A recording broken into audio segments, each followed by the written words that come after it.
প্রথম দেখায় মনে হবে সবুজের বুকে যেন এক টুকরো মরুভূমি।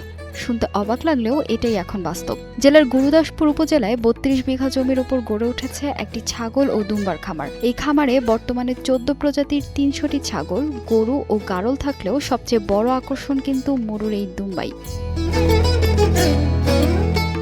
খামারের শুরুটা মোটেও এমন ছিল না। খামারি হান্নান সরকার ২০০৭ সালে পার্শ্ববর্তী দেশ ভারত থেকে মাত্র ২ জোড়া দুম্বা এনে যাত্রা শুরু করেছিলেন। এরপর শুধুই এগিয়ে যাওয়ার গল্প।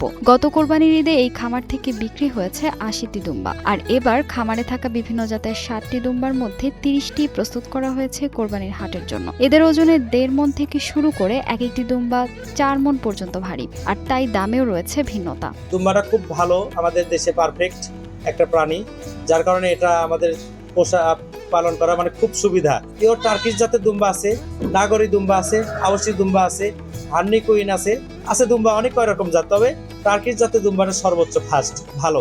এই বছর আমার টোটাল ৬০ পিস দুম্বা আছে, তার মধ্যে ৩৫ পিসের মতো আপনার কুরবানি উপযোগী দুম্বা বিক্রি করার মতো আছে, যেগুলা থেকে আমি কালেকশনে টার্গেট করতেছি মোটামুটি প্রায় টোটাল ২০০ পিস সর্বমোট। খামারিরা জানান, মরুভূমির প্রাণী হওয়ায় দুম্বার রোগবালাই যেমন কম, তেমনি খাবারের খরচও তুলনামূলকভাবে অনেক কম। বাংলাদেশের আবহাওয়ার সাথে এরা চমৎকারভাবে মানিয়ে নিয়েছে। কোরবানির ঈদকে সামনে রেখে খামারের ২৩ জন শ্রমিক দিনরাত পরিশ্রম করছেন এদের সুস্থ ও পরিচ্ছন্ন রাখতে।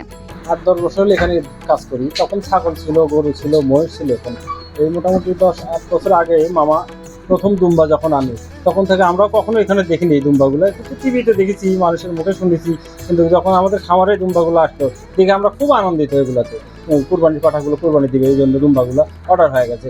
এগুলো আমরা গোসল করাচ্ছি। ইদানিং খুবই চাপ কাজের, সকাল থেকে সন্ধ্যা পর্যন্ত অবধি আমরা খুব কাজ করে যাচ্ছি। এগুলো কাজের চাপের মধ্যে তারপর আমাদের খুবই ভালো লাগে এগুলো। এখানে হচ্ছে বাংলাদেশ থেকে সব জায়গা থেকে লোক আসে, প্রতিটা জেলা থেকে আসে এবং দেখতে আসে এবং ক্রয় করতে আসে।